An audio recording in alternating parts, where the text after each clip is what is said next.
Assalamualaikum warahmatullahi wabarakatuh. Perkenalkan, nama saya Aslina Polinda Napitupulu dengan NIM 0309193109. Saya dari Fakultas Ilmu Keguruan Ilmu Pengetahuan Sosial 3 semester 6 dari Universitas Islam Negeri Sumatera Utara. Di sini saya akan menjelaskan tentang paradigma dan filosofi penelitian kualitatif. Sebelumnya, saya ingin memberitahu bahwa sumber yang saya gunakan ialah sumber terpercaya berupa buku yang berjudul Metodologi Penelitian yang ditulis oleh Syal Salim dan Syahrum. Nah, sebelum itu saya akan menjelaskan tentang apa sih pengertian dari paradigma dan apa sih pengertian dari penelitian kualitatif. Maka dari itu, yuk simak videonya. Nah, perlu kita ketahui bahwasanya dalam buku Metodologi Penelitian karya Salim dan Syahrum ini adanya beberapa pendapat. Saya mengutip pendapat dari Luga dan Linton. Mereka mengatakan bahwa penelitian dari paradigma itu sendiri adalah seperangkat kepercayaan dasar yang bermuara pada tujuan akhirnya. Itu pengertian dari paradigma. Sedangkan pengertian dari penelitian kualitatif merupakan seperangkat penelitian atau pendekatan penelitian dalam ilmu sosial yang menggunakan paradigma alamiah. Itulah pengertian dari penelitian kualitatif. Nah, setelah saya menjelaskan tentang pengertian dari penelitian kualitatif, saya ingin menjelaskan tentang penelitian kuantitatif itu sendiri. Penelitian kualitatif ini dimulai dengan asumsi yang berpengaruh studi tentang pengalaman riset yang terkait dengan makna yang dikarenakan oleh individu atau kelompok dalam permasalahan sosial.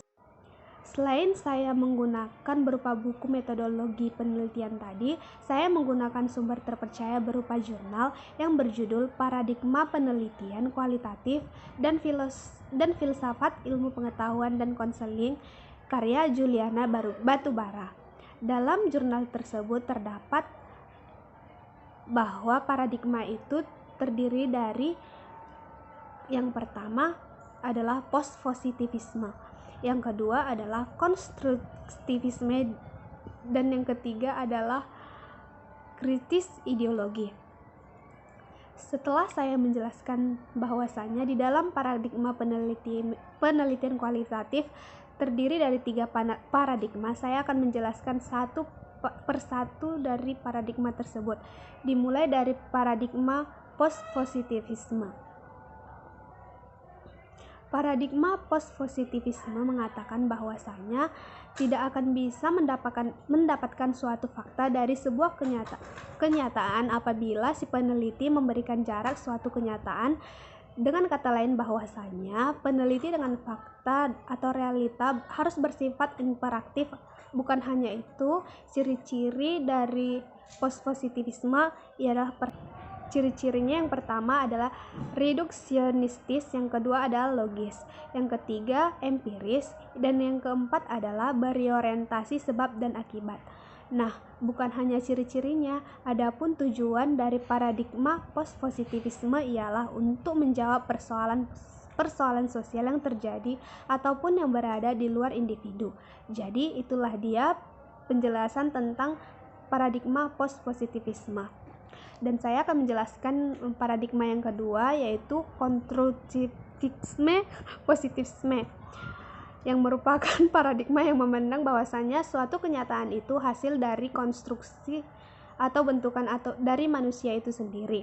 Saya akan menjelaskan paradigma yang terakhir, itu paradigma kritis ideologis. Paradigma kritis ideologis mengatakan bahwasanya kenyataan itu tidak akan bisa lepas dari pengaman, atau dengan kata lain tidak bisa dipisahkan, dan juga nilai yang dianut oleh pengamat itu akan sangat berpengaruh terhadap fakta dari kenyataan tersebut. Itulah dia pengertian dari paradigma kritis ideologis. Sedikit saya akan menjelaskan bahwasanya seorang peneliti yang menggunakan paradigma kritis ideologis juga dapat merancang sebuah studi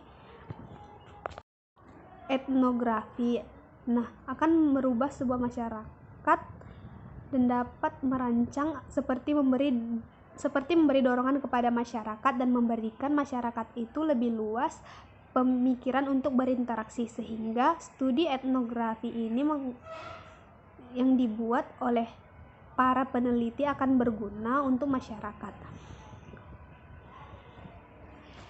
Saya juga menggunakan sumber terpercaya berupa buku yang berjudul Prosedur Penelitian karya Sulasni Alikuntur. Dalam buku tersebut mengatakan bahwasanya ada 4 dasar filosofis penelitian kualitatif.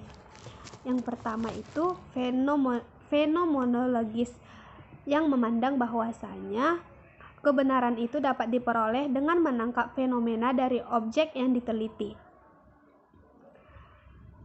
Kemudian yang kedua yaitu interaksi simbolik. Interaksi simbolik ini merupakan kajian sosial yang sangat berpengaruh dan digunakan dalam penelitian kualitatif. Kemudian yaitu kebudayaan. Kebudayaan merupakan hasil budidaya manusia yang berwujud dalam tingkah laku, bahasa, simbol, dan lain-lain. Kemudian yang keempat yaitu antropologi, merupakan dasar filosofi yang berkaitan erat pembahasannya dengan normatif historis.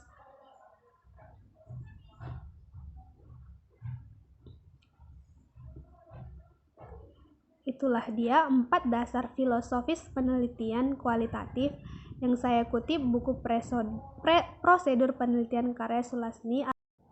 Itulah tadi penjelasan saya tentang paradigma dan filosofis penelitian kualitatif. Jika ada kata saya yang kurang bermakna dalam hati, mohon dimaafkan. Saya sudahi dengan wabillahi taufiq wal hidayah. Wassalamualaikum warahmatullahi wabarakatuh.